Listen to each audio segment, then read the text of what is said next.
Disclaimer: the following video can contain spoilers. Unaware that he's in a trap, Cooper, Josh Arnett, navigates through the concert looking for a way to escape, all while not revealing his true identity. The concept of following a villain as he's trying to escape a trap set up for him while he's with his daughter was very intriguing to me that I had to go watch this movie. Sadly, I feel this movie's execution was terrible after the first half of the movie, though the first half also has its own problems. Upon seeing the movie over again, I saw three evident problems. 1. Inorganically created scenes. 2. Structure. And 3. Story. Let's begin. The movie opens up with Cooper taking his daughter to a Lady Raven concert. Due to high police activity, Cooper is now on high alert. Even though Cooper's daughter, Riley, Ariel Donoghue, had a falling out with her friend, Jody, Cooper does his best to make this moment memorable for her. Although it is revealed Cooper is the villain, we still follow along his journey when we come to realize he's caught in a trap. Okay, is it just me or does it feel like this movie begins in Act 2A? Okay, maybe not that far in, but something seems off about this opening, right? Not only do we get so little information in the first act, sure, we only need this little to understand what is going on, but more of this later. But I feel that because it was so short, certain things come across as odd, contrived, or inorganic. And as a result, both story and structure suffer because of this. And when the movie reaches its second half, its direction seems to change so evidently that I could see the flaws of the movie more clearly. That is, a poorly executed opening that provides necessary information that will support the second half of the movie, which results in the feeling of beginning in Act 2 due to inorganic scenes, where the solution would be a better opening and a less complex ending. In other words, better writing in its story and a more stable structure. The movie is about the FBI who are looking for a serial killer known as the Butcher. Or the Butcher trying to escape the FBI. Point is, the FBI is looking for him. And while we don't really need that much complexity to follow along this plot line of the first half, it is the complexity of the second half that makes me bring this up. What, you may ask? Well, Cooper's character and how it relates to a contrived opening.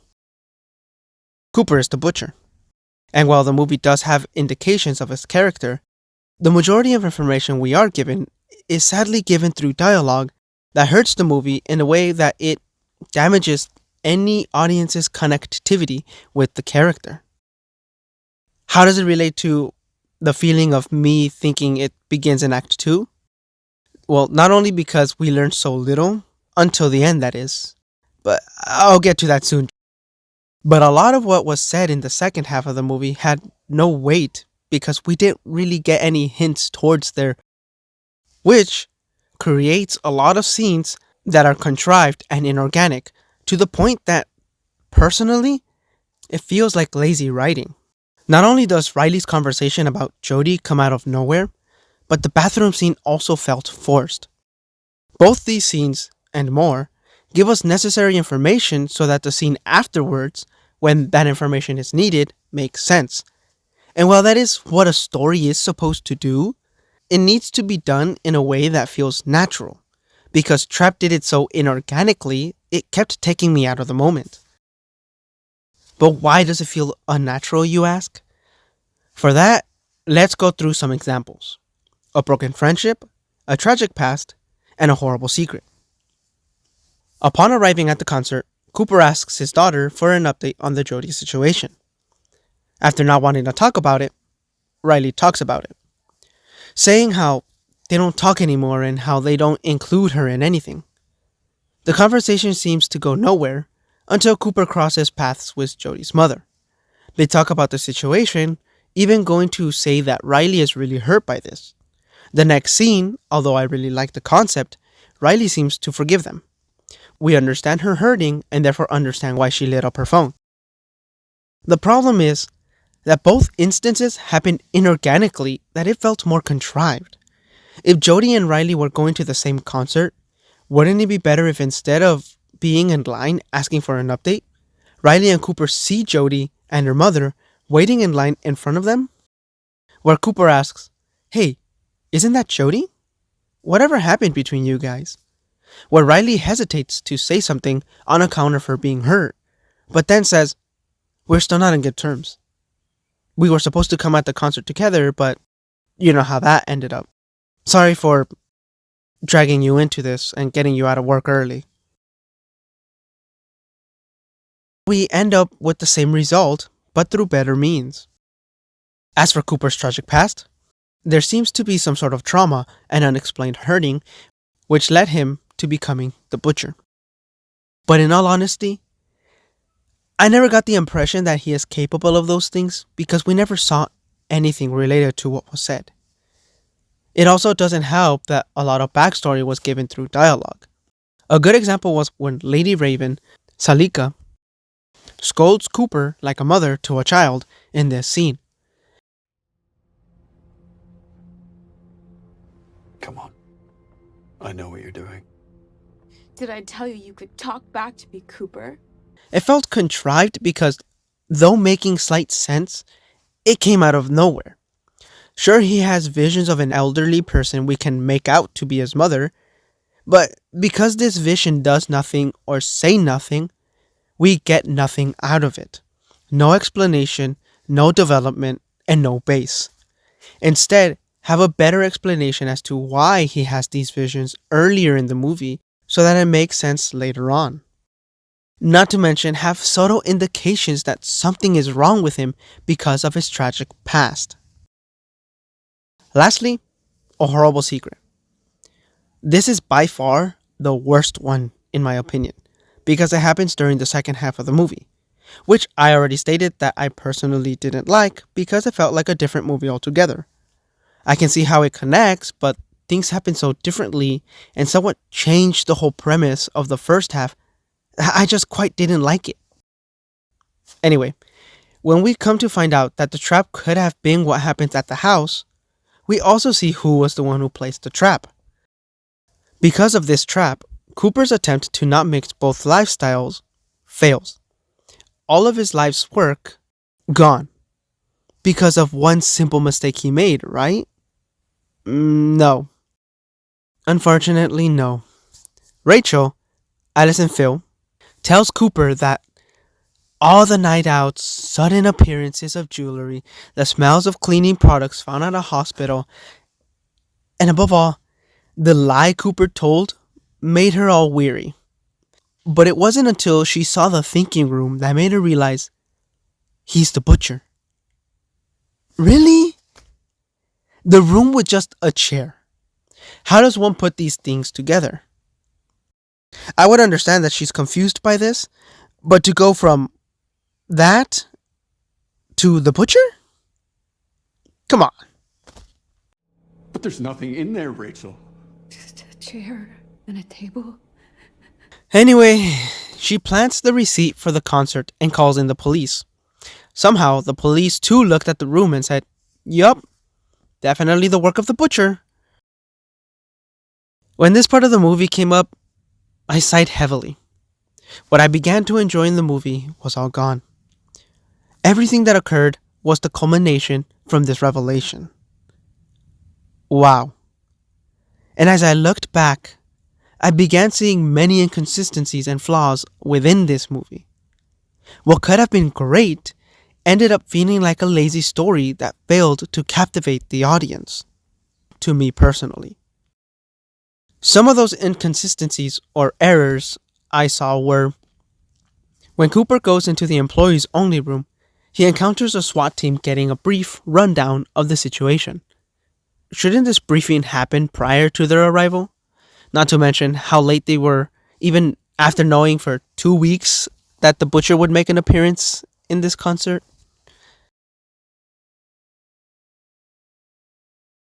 About 2 weeks ago, the FBI and police found out he was going to be at my concert today.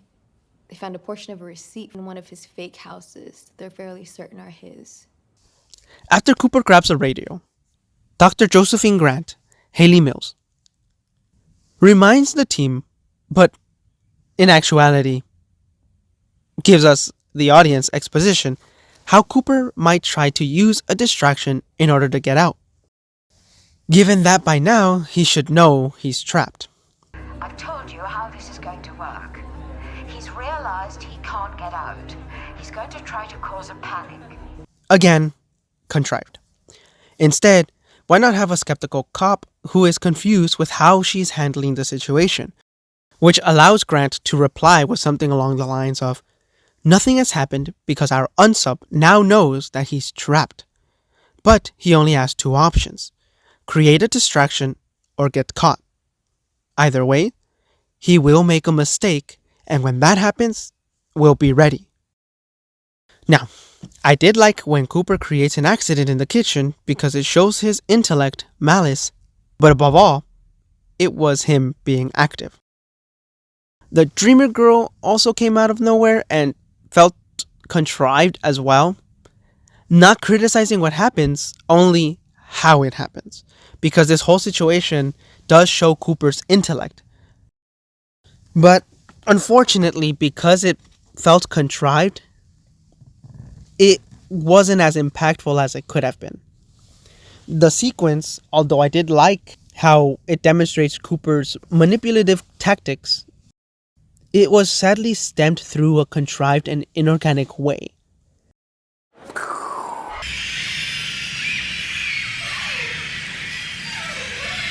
hope I get picked for the Dreamer Girl song. We'll keep our fingers crossed. Yeah, she even gets to go backstage and everything. Backstage, huh? We first knew about Backstage when Jamie, Jonathan Langdon, told Cooper practically everything. The butcher, the trap, the code name, etc., etc. And while there isn't anything wrong with what he said per se, it was that he spewed all of these details inorganically that stirred me the wrong way. You know the butcher? And he's gonna be here today. This whole concert? It's a trap. There's no way to get out of here. Hamilton.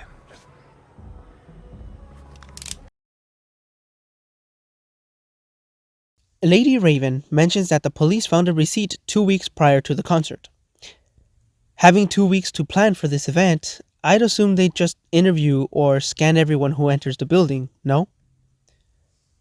That way he's caught before he can hurt people. Right? Okay, sure. Perhaps Cooper can see this and not enter, defeating the whole purpose of the trap. But given that the trap wasn't the concert, as stated later on, then what was the point of being quote-unquote trapped at the concert? Not to mention, couldn't they just run the receipt through computers to pinpoint the buyer's information, such as credit card, name, address, or even seat number? Knowing any of this information, they could quickly figure out that Cooper is the butcher. Yes, I know Rachel said she didn't put the whole receipt, that she messed around with it to not allow the cops to do that as a way for her to get that notion out of her head that her husband is the butcher, because if he comes back, everything's okay. It wasn't him. And I broke in. But there's nothing in there, Rachel.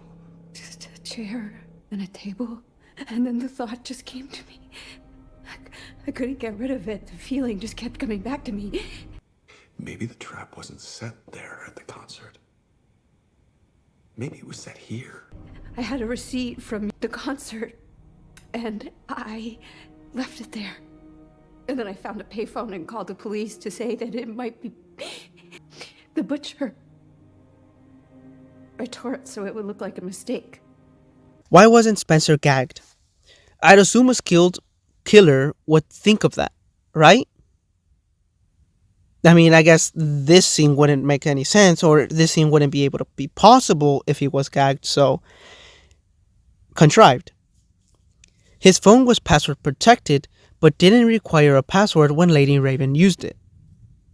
What? That doesn't make any sense. But I guess if it was password protected, she cannot cry out for help.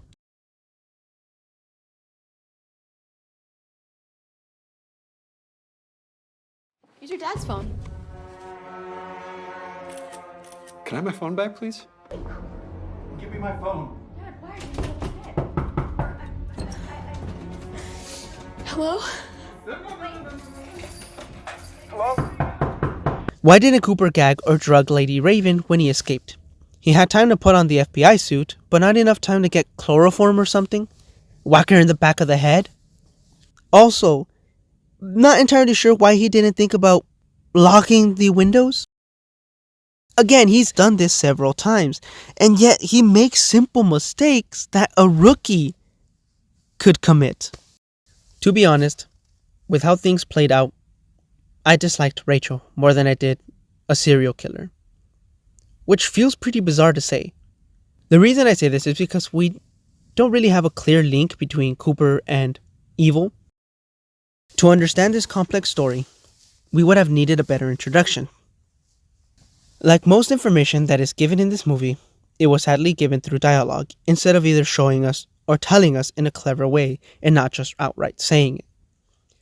We learned that Cooper is a bad guy when he goes to the bathroom. Problem is, it would have been better if there was a motive behind him going. Nothing before takes him to check his phone, and nothing takes him into seeing visions of his mother. It just happens so the audience knows this information, making it not flow nicely. So why not give a reason for these two things? How? By making Cooper feel obligated to check on the victim, whether it be because he follows a strict rule that was broken because of the concert, or because he begins to see visions and by committing these killings, silences those visions or voices. Something that makes him do these actions instead of just doing it for the sake of spoon-feeding us this information. For my own amusement, I'd like to suggest a better opening that I personally feel could have played better.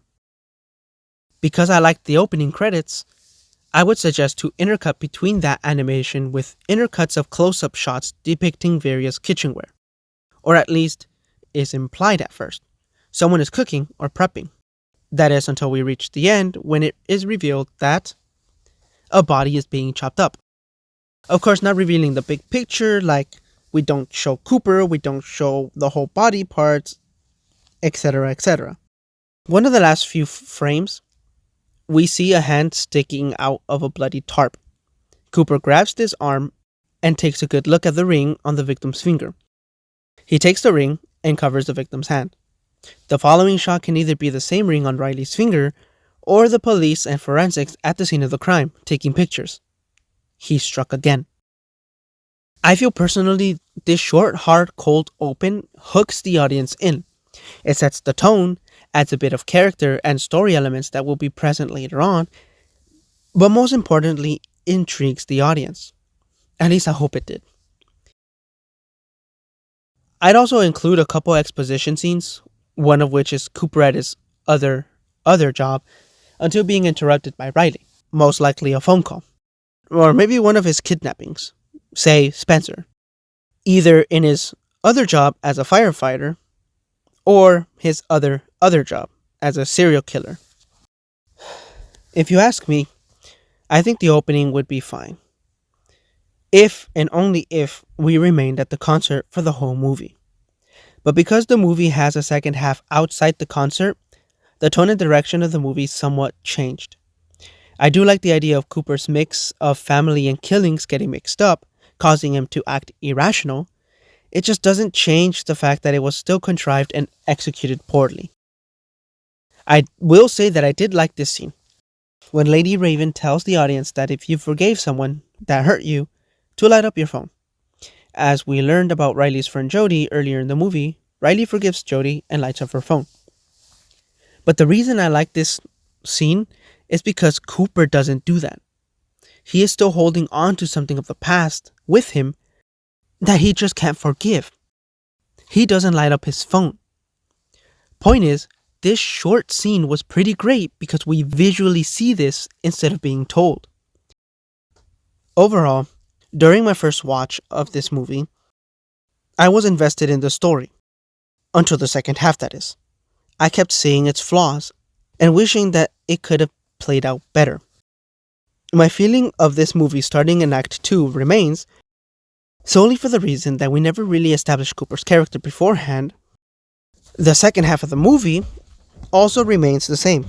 I dislike it because the tone and the direction changes drastically from the first half of the movie, where Cooper's character just feels different. At the end of the day, I still like the first half of this movie. The concept of it still intrigues me. I only wish that the movie would have fixed its flaws with its story, structure, and writing to really bring that impact to the concept. But anyways, those are just my thoughts. Did you enjoy the movie? Let me know what you thought about it down below, and I'll see you in the next review. Until then, God bless.